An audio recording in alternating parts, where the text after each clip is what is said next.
ये हैं स्वामी विवेक भारती जी, विवेकानंद शक्तिपीठ नारनौल के अध्यक्ष। जीवन जिनका त्याग और तपस्या पर आधारित,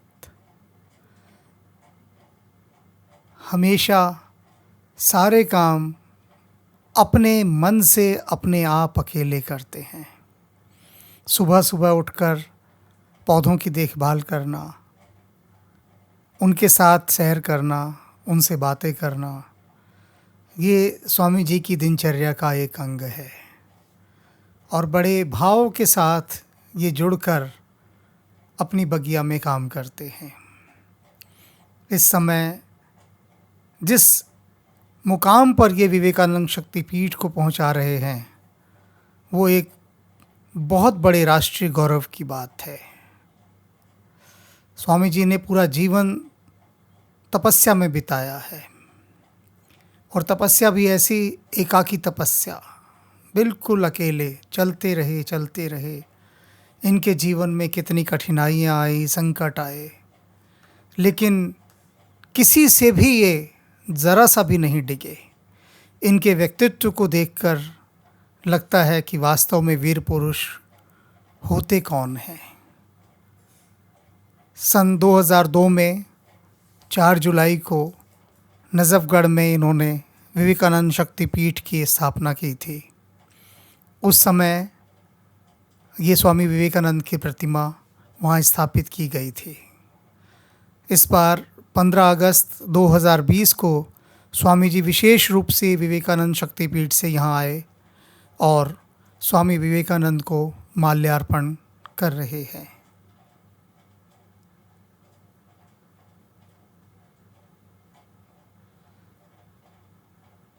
आप स्वामी विवेक भारती जी से मिलेंगे तो सच में आपको ऐसा लगेगा जैसे स्वामी विवेकानंद ने अपने ही किसी दूत को अपने कार्यों को करने के लिए भेज दिया है।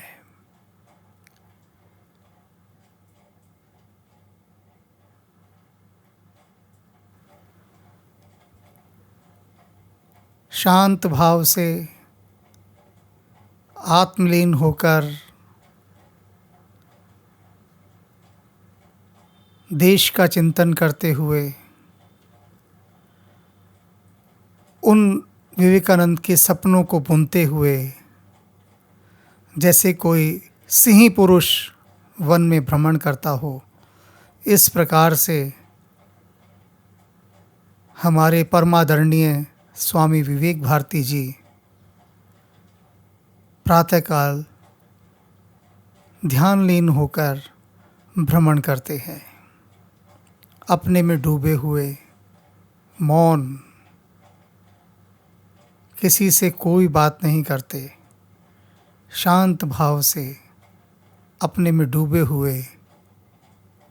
उसके बाद ध्यान के लिए बैठते हैं।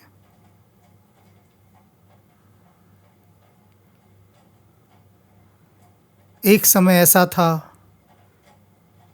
कि ये कई दिन पहाड़ों पर ध्यान किया करते थे। ना भोजन की चिंता होती थी, ना वस्त्रों की, ना शरीर की शुद्ध, और पर्वतों पर ये योगियों के समान ध्यानलीन रहा करते थे। स्वामी जी के अनेक महान गुणों में से एक महान गुण है वचन पालन। तो आइए थोड़ी चर्चा मैं इनके इस महान गुण पर करूं।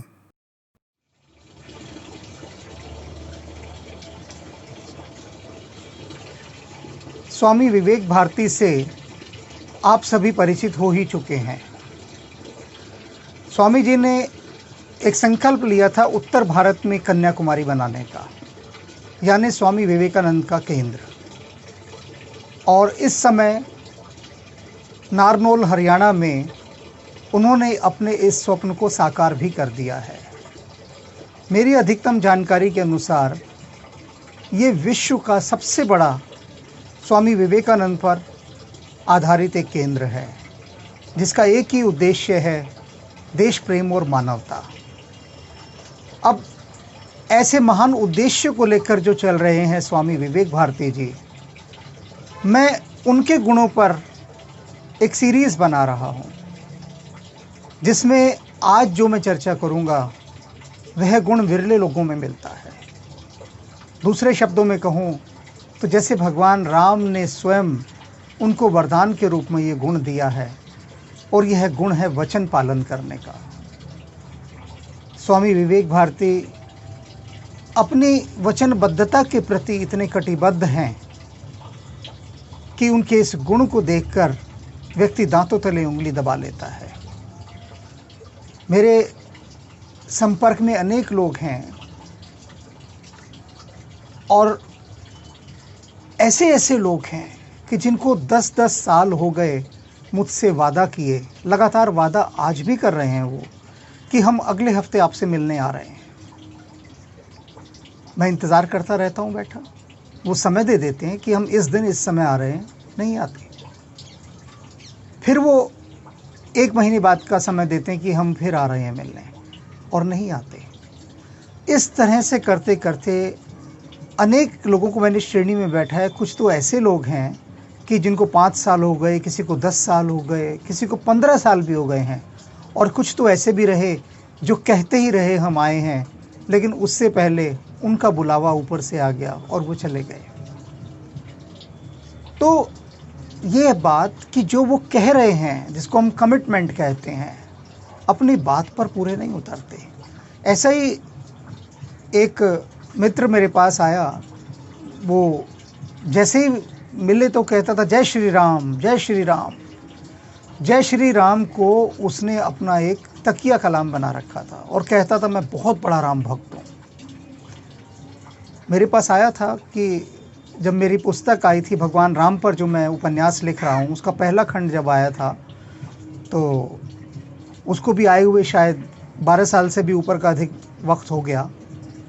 तो वो 12 साल पहले मुझसे वो खंड लेकर गया था और उसने कहा मैं आज रात को ही जाकर इसे पढ़ूंगा।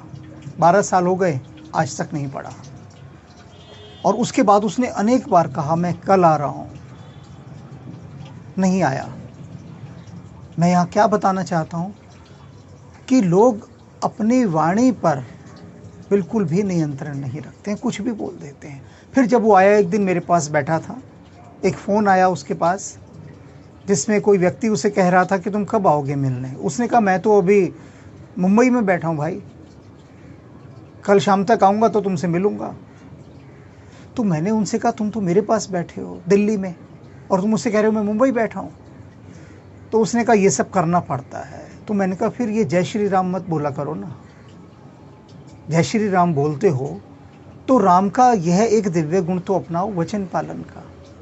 तो मैं बात कह रहा था स्वामी विवेक भारती जी की। ये तो मैं एक उदाहरण बता रहा हूँ कि संसार कैसा है, जिससे आप स्वामी विवेक भारती जी के इस दिव्य गुण को समझें। तो मैंने एक दिन स्वामी विवेक भारती जी से कहा कि आप मेरे घर भोजन पर आइए। तो उन्होंने कहा आ जाऊँगा, बताओ किस दिन आऊँ। ये बात आज की नहीं है, ये बात आज से कोई 10 वर्ष पहले की है। और जो दिन मैंने उनके लिए निश्चित किया वो उस दिन आ गए, बैठे, बातचीत हुई। तब तक कि विवेकानंद शक्तिपीठ का काम शुरू नहीं हुआ था। ये तब तक एक ड्रीम प्रोजेक्ट था। तो उन्होंने कहा कि जब वो उसका भूमि पूजन होगा तब आपको आना है। तब भी मैं गया। फिर उसके बाद अनेक बार विवेकानंद शक्तिपीठ में मुझे बुलाने के लिए स्वामी जी ने कहा, और मैंने उनसे कहा जब योग बनेगा तब मैं आ जाऊंगा। फिर पिछले वर्ष विदेश से एक वैज्ञानिक मिस्टर मिलोवन स्टेन को, वो स्वामी विवेक भारती जी से मिलने के बहुत इच्छुक थे। उन्होंने कहा कि उनसे मिलने चलना है। वो विशेष रूप से फ्रांस से आए थे मिलने।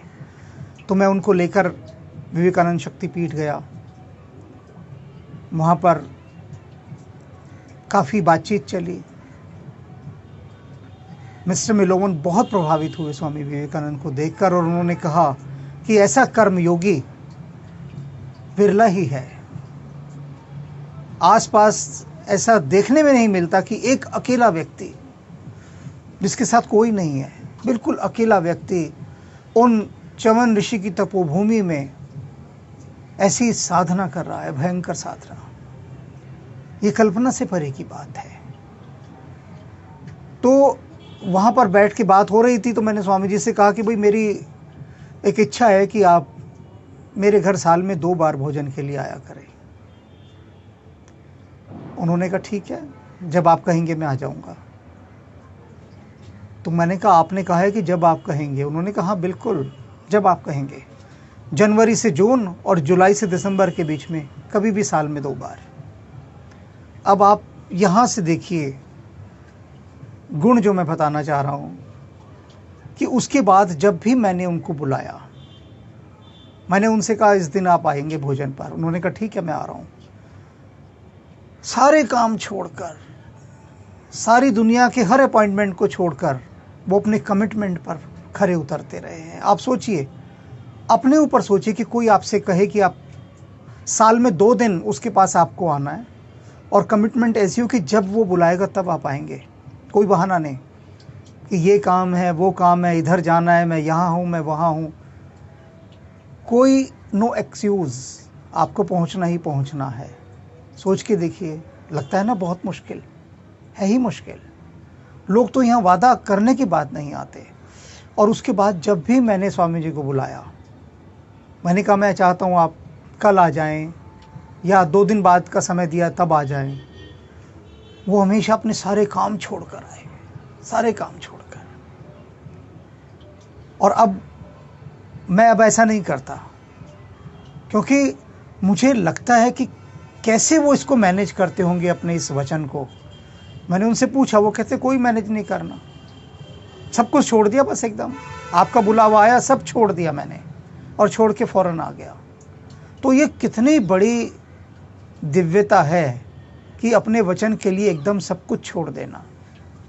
जैसे भगवान राम ने एकदम सब कुछ छोड़ दिया, सारा साम्राज्य, सारा राजपाट, और वो चले गए वनवास के लिए एकदम छोड़कर। पर अब मैं ऐसा नहीं करता। अब मैं उनकी समय सुविधा सब कुछ पहले टटोल लेता हूँ, पूछ लेता हूँ कि स्वामी जी और आजकल आप क्या कर रहे हैं, कौन सा दिन आपका ठीक ठाक है जिस दिन की आपको अधिक काम नहीं है। पूरी जानकारी करने के बाद अब मैं तब बुलाता हूँ, क्योंकि इस तरह से बुलाना मुझे लगता है कि ये एक हिंसा होगी जो ठीक नहीं है। वो एक छोटी सी अचानक ही हो गई टेस्टिंग थी, जानबूझकर नहीं की गई थी।